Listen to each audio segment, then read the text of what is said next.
find fascinating, every cruise Facebook group and packing video seems to circulate the exact same list of must-have cabin items. Things like magnetic hooks, over-the-door organizers, power strips with USB ports, decorative door magnets. And here's the truth. Some of these recommendations are genuinely good ones, and I make them myself as a content creator. However, others are solving problems you may not actually have, or worse, they're creating new problems that you actually didn't need or didn't want. Now, the question most people never ask is this: does the benefit of bringing something justify the effort of packing it, installing it, living with it, and tearing it all down at the end of the cruise? Because that answer is going to change fast depending on the kind of sailing you're on and the kind of cruiser that you are. Hi, I'm Melissa, a university professor who loves to cruise and who loves to talk ship. And let's start with magnetic hooks, because they're probably the most universally recommended cruise cabin hack you'll find online. And this is where advice sometimes gets a little oversimplified. Cruise cabins are not uniformly metal. Some walls are metal, some are not. I've had plenty of stateroom cabins where I came decked out with door decoration magnets, with magnet hooks, and not all the surfaces are metal, so you can't always adhere a magnet to it. On the same ship even, you might find that the bathroom walls hold magnets beautifully, while the main cabin walls don't hold them at all. Now, generally, typically, the inside of most cruise cabin staterooms, they are going to be metal,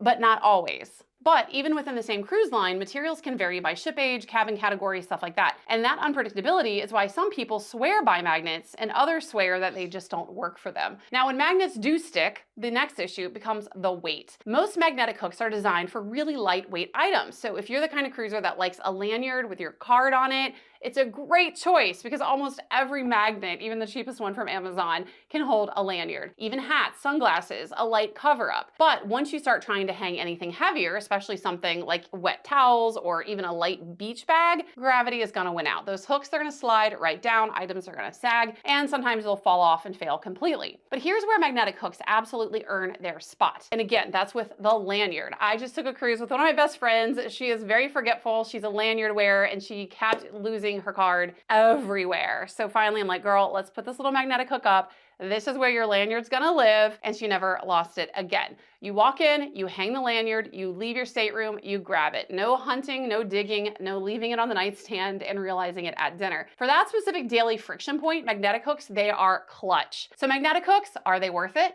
Yes, if they're used for lightweight, high-frequency items and you understand that they're not always going to work due to wall materials and or the weight that the magnet is capable of holding. And I'll drop my Cruise Essentials Amazon list down below. Make sure you're buying the right magnets for you. And these sellers, they're always exaggerating the weight capacity that these magnets can handle because yeah, technically it can handle a bigger weight and still hold on the wall and not come off, but that doesn't mean it's going to win against gravity and slide right down your wall. So magnets, those are the easy win. I agree with that. In most cases, magnets are a low lift thing to bring on a cruise. They're lightweight, they're cheap, they're easy. So even if they're not perfect, they're still worth bringing in my opinion. But the next hack is where people either gain real organization or they quietly regret their purchase halfway through the cruise. Let's talk about over-the-door organizers. I see these recommended constantly. I've personally never recommended them. I personally don't love them, and I'll tell you why. Because on the surface, the appeal, absolutely, it makes sense. Cruise staterooms, they're really small. If you've got maybe 4 people in a family crammed in a room, there's limited space and it gets really messy really fast. And these organizers promise to create storage where none exist, especially in tight stateroom bathrooms. Now, the issue here isn't the idea,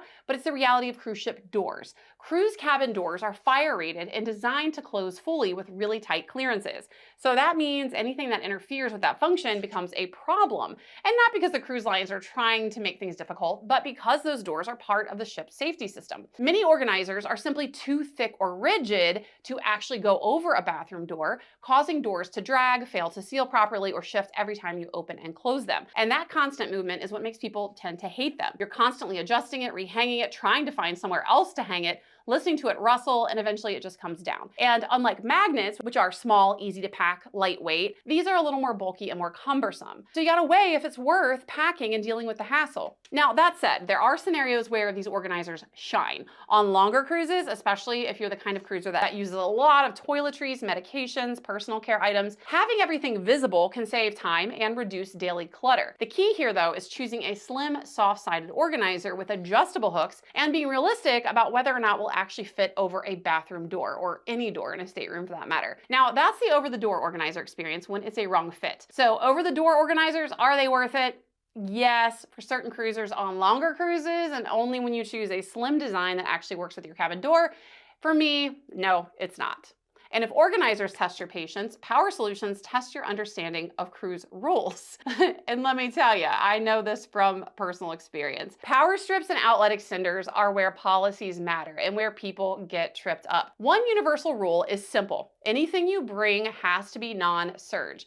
Surge protectors are not allowed because cruise ships manage electrical load differently than hotels and properties on land. And surge devices can interfere with that system or mask issues that the ship needs to detect. So yeah, that's the real reason. There's a lot of conspiracy theorists out there that think there's other reasons of like, wouldn't a surge protector be a better thing than a non-surge? Well, that's the real truth why. But after that, it gets a little bit more nuanced. We know non-surge, but it's not as simple as that. Royal Caribbean, for example, does not allow traditional power strips at all, but they do allow specific non-corded outlet extenders that plug directly into the wall. Let me go grab mine. And I just got this because of this precise reason, which is Royal Caribbean not liking traditional non-surge extension cords. So it can be something that is non-corded, it's something that's non-surge, and it basically gives you more outlets into a plug. Now, another thing I learned recently the hard way is that Virgin Voyages, they do allow non-surge power strips, but it's limited to 2 outlets. So mine has 3. I just took a Virgin Voyages cruise. It got confiscated. I'm like, why did you take this? You do allow non-surge cords. And they said, well, it has to have no more than 2 outlets. Other cruise lines have their own variations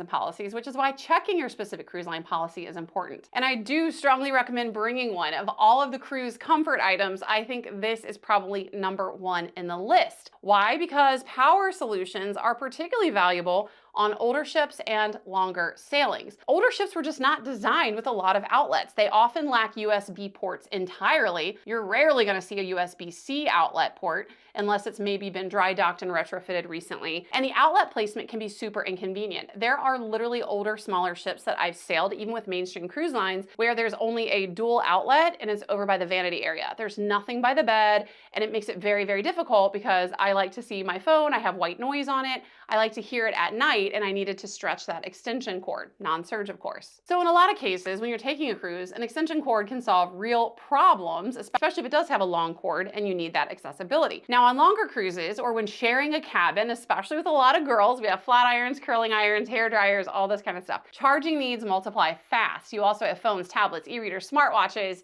AirPods, all of this stuff. So in these cases, when you're sharing space, a compact USB hub or compliant outlet extender can reduce the outlet competition and keep things organized instead of chaotic. So power solutions, are they worth it? Absolutely, especially on older ships and longer cruises, as long as you check your cruise line's specific rules. Now let's talk about something that's not functional at all, but people still care very much about these, and those are decorative door magnets and personalized cruise cabin signs. These are generally purely aesthetic. I do think they serve a function. If it's late at night, these cruise cabin hallways can feel like a maze. If you bought the drink package, maybe you aren't as mentally aware as you could be, and so they can actually be nice for wayfaring and finding your way around, but they're pretty much just for looks. They don't serve any comfortable function of space or improving your stateroom function, but what they do offer is the comfort of personalization and again, occasionally wayfinding with those long hallways, identical doors, stuff like that. Now on short cruises, the payoff is minimal. So this one, what it boils down to is the big question, and I apply this to a lot of things in life. If it brings you joy, go for it, as long as you're not harming other people. If not, just skip it without the guilt. You don't need all that razzle dazzle and frou-frou to have a good cruise and to enjoy your cruise. Now, I personally do enjoy door magnets. I like it when people go all out. I will never go all out. Some people go all out. I'm telling you, like full on, like battery operated lights and stuff like that. I like my standard just magnets that stick, assuming that my door is the right material, which it is not always. But even if that's the case, usually the door frame is metal, and so those magnets will adhere there. So decorative magnets, are they worth it? Yes. If personalization matters to you and it's going to bring you joy on your cruise, absolutely worth it. And they're generally pretty small and easy to pack unless you go all out. Now, comfort items are where this conversation really matters because sleep quality affects everything else. Fans, sound machines, night lights, even small Bluetooth speakers can meaningfully improve comfort depending on how you sleep. Cruise cabins have climate control, but airflow can be inconsistent. I can't tell you how many times I've had a cruise stateroom where it's either really, really hot, even with the air conditioning on its lowest setting, or it's really, really cold, even without air conditioning on. So being able to control your sleep environment for a lot of cruisers is really important. And for many of them that run hot, a small fan can be an absolute game changer. Ships also have a lot of ambient noise, especially depending on where your room is located, if you're near a busy corridor, or maybe a galley where the staff is running in and out and making a lot of noise. So for light sleepers, white noise can help. Now, the trade-off with all of these sleep comfort devices, of course, is setup and space. On a short cruise, unpacking and setting up multiple comfort devices really just often is not worth it. But if you're taking a longer cruise, especially 12, 13, 14-day cruises or even longer, where sleep compounds over time,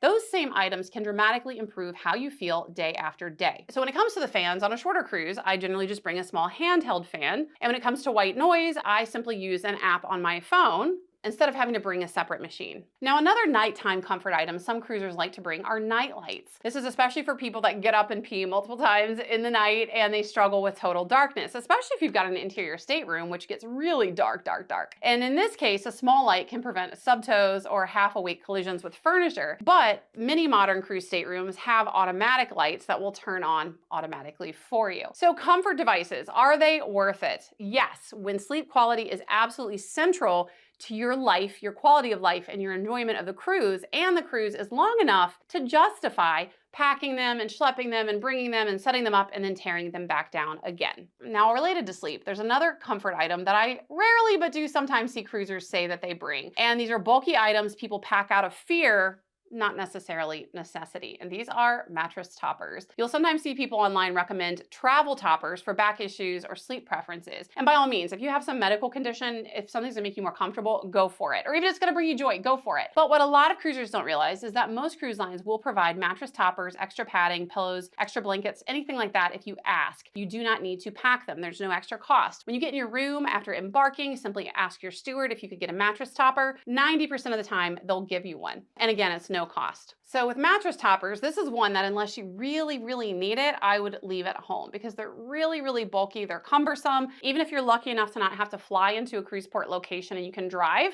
so you're not worried about luggage space in airlines, you're still gonna have to struggle with that, getting it on the ship through the embarkation security process, setting it up, taking it down, getting it back off. It's just not worth it for most people. Just use what the ship has and save the luggage space. So all of this points to one uncomfortable truth about packing lists. Most viral cabin hack lists are designed for engagement and not personalization. Another cruise comfort item that I personally just posted about, and people in the comments were pretty divided about it. And I will say my roommate brought it, I didn't. I would personally not go through the trouble of messing with this, but she did, and I will say I did benefit from it, is magnetic shelves. Now, they're pretty bulky, they're annoying to have to pack, but we were on a 2-week cruise, 2 of us girls sharing a room. So with lots of hair devices, lots of product, having those by the vanity, and vanities are usually pretty small in cruise staterooms, it was really, really handy. So I was grateful that she brought them. Now, if I had to personally pack them and bring them when I have brought them, absolutely not. But again, for longer cruises or people that are super, super OCD about being organized or you have lots of product, it might be worth it for you. So that's the uncomfortable truth about a lot of these cruise comfort cabin hacks. Whether or not it's worth it is absolutely situational. It's dependent on you as a cruiser and it's dependent upon the cruise that you're on. Again, longer cruises, the math changes. You fully unpack, you settle in, you're basically living somewhere else for 2, 3, 4, sometimes weeks, sometimes more.